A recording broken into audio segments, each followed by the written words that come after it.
এখন দলীয় রাজনীতির ঊর্ধ্বে যদি অবস্থান আমরা না করতে পারি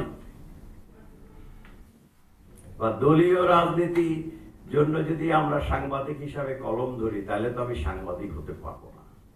যার কারণে কি হয়েছে, আমার থেকে আপনার অনেক জ্ঞান আছে, অবশ্যই জানবেন, এবং বিভাজনের মূল কারণই সেটা।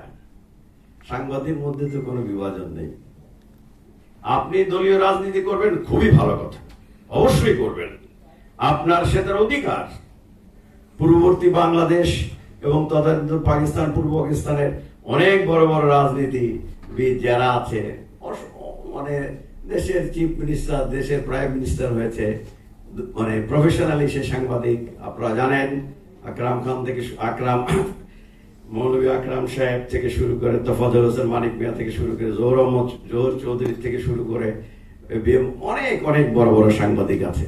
কিন্তু যখন আপনি সাংবাদিকতা করবেন, তখন আপনি আর দলীয় এই জিনিসটা যতক্ষণ আমরা মনে রাখতে না পারবো, এই সমস্যা হবে। সারাদিন ট্রেনিং, সারাদিন কথা, কোনো লাভ হবে না। পরিশেষে আমরা একটা শূন্য হাতে বাড়ি ফিরতে হবে।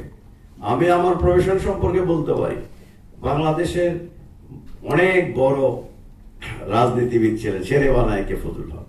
উনি বাংলাদেশ সুপ্রিম কোর্ট বারের 9 বার সভাপতি ছিলেন, 9 টাইমস।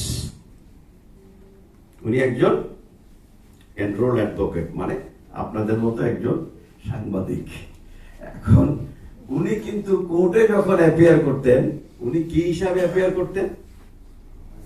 আমি কি অমুক, আমি কি সমুক আইনজীবী।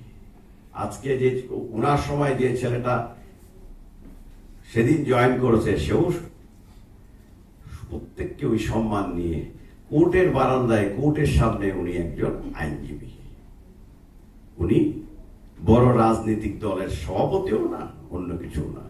অত্যন্ত বিনয়ের সাথে বলতে চাই, আজকালকার আপনারাই দেখেছেন, আপনারাই সাংবাদিকরা, কোর্টের মধ্যে মামলা শেষ হলো, within the court premises interview হচ্ছে। নিশ্চয়ই আমার থেকে আপনারা আরো বেশি দেখেন। পৃথিবীর কোথাও দেখাতে পারবেন উইদিন দি কোর্ট প্রিমিসেস এগুলি হয়? Even in India, Pakistan, you cannot, you can't enter into the court premises. আপনাদের যেমন মান, ইজ্জত, সম্মানের যে ব্যাপার আছে, নীতি নৈতিকতার ব্যাপার আছে, সেটা সব জায়গায় প্রফেশনালদের, শুধু সাংবাদিক না, যে কোনো প্রফেশন অন্য জিনিস, তাদের ক্ষমতাই। যাই হোক, আমি শুধু জ্ঞানের আপনাদেরকে জাস্ট ইনফরমেশন গুলি দিচ্ছি।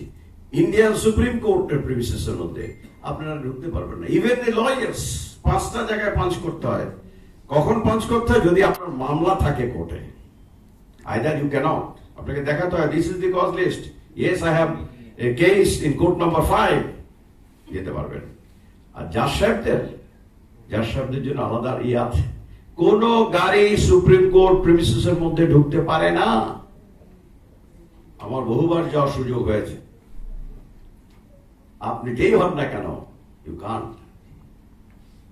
সেই জন্যে বলছি, যে প্রসঙ্গে আসছিলাম, দলীয় রাজনীতির উপরে আপনাকে উঠতে হবে। আমার থেকে আপনারা অনেক ভালো জানেন, যার কারণে আমাদের কি হয়েছে সেটাও আপনারা দেখেছেন, কি না হয়েছে। এখন আসি বাংলাদেশ প্রেস কাউন্সিলের 14 জনের মধ্যে কিছুক্ষণ আগে বললো 9 জন। আমি আপনার থেকে জানতে চাইবো, আপনারা কয়জন জানেন যে, আপনারা তো জানেন, আপনাদের উইদাউট রেসপেক্ট এন্ড অ্যাপোলজি, সেটা হচ্ছে প্রত্যেকটা কর্মরত সাংবাদিক কোন আইন দ্বারা আপনারা গাইড করেন জানেন তো? আপনারা 1906 সালের শ্রম আইন দ্বারা আপনারা গাইড করেন। আপনারা সবাই শ্রমিক হিসাবে, সম্পাদক সহ সবাই আপনারা শ্রমিক। আপনাদের প্রতিনিধিকে আপনাদের বিভিন্ন জেলা থেকে যে সমস্ত শ্রমিক, মানে সাংবাদিক ইউনিয়নের সেন্ট্রাল বডি হচ্ছে Bangladesh federal union of journalist. Definitely আপনারা আমার থেকে আরো ভালো জানেন।